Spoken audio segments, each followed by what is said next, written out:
Angalia katika utoaji wa sadaka, tunaweza tukakuta vitu vya ajabu kwa namna ya mtu alivyovitoa, kwamba watu waone kwamba ni sadaka, lakini sio sadaka ile.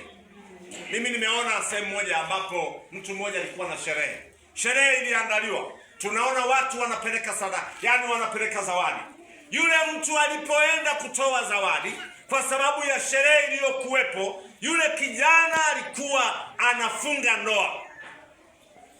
Mimi sijui ni baba au ni mama.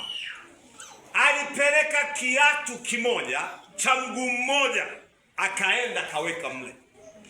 Na wewe ambaye uliyekuwepo, au hata kama ungekuwepo, usingeweza kujua huyo baba au mama aliyechukua kiatu kimoja cha mguu mmoja akapeleka kama zawadi.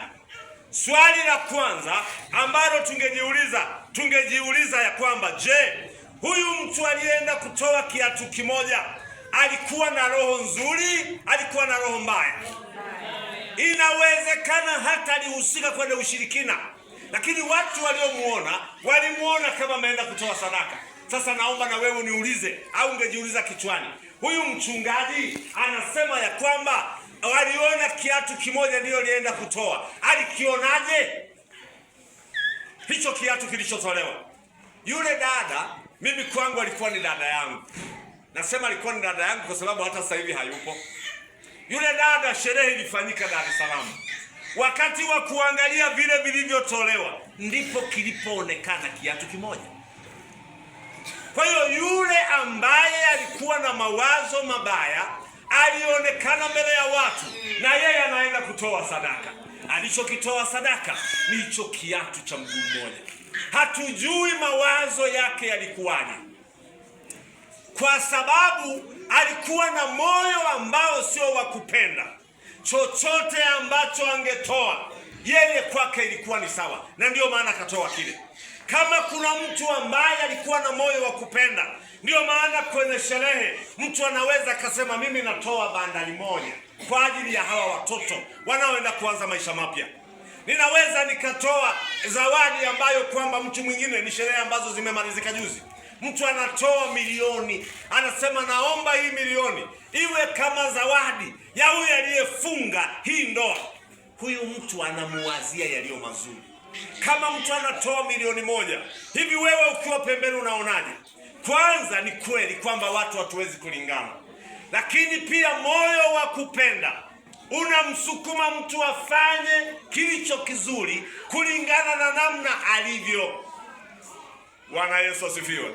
Amen. Kwa hiyo hawa watu walioenda kutoa hizo sadaka walizitoa kwa moyo kulingana na kazi iliyokuwepo ambayo Mungu alikuwa ameiweka. Musa akisimama na wakatoa kwa ajili ya kazi hiyo, na kazi ile ikafanikiwa, kwa sababu kwanza wale waliotoa, Biblia imesema walitoa kwa moyo wa kupenda.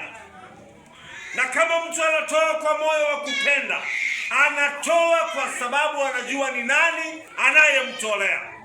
Bwana Yesu asifiwe.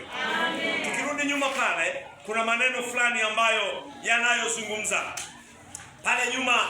Wana wa Israeli aliwaambia ya kwamba katika yale ambayo hata kama wangetawanywa wakaenda mahali fulani ambapo kuna watu ambao wanaabudu miungu, tena miungu isiyosema, miungu isiyosikia, na watu wengine wakaonekana ni wa maana sana, lakini wanafuata ile miungu ambayo sio Mungu wa kweli, Mungu akawaagiza msifuatane pamoja nao.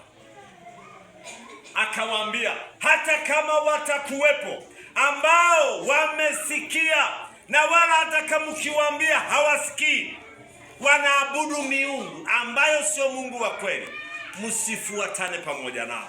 Lakini kuna jambo moja nilowaambia, naomba tulisome katika kitabu kile cha Kumbukumbu la Torati sura ya 4 na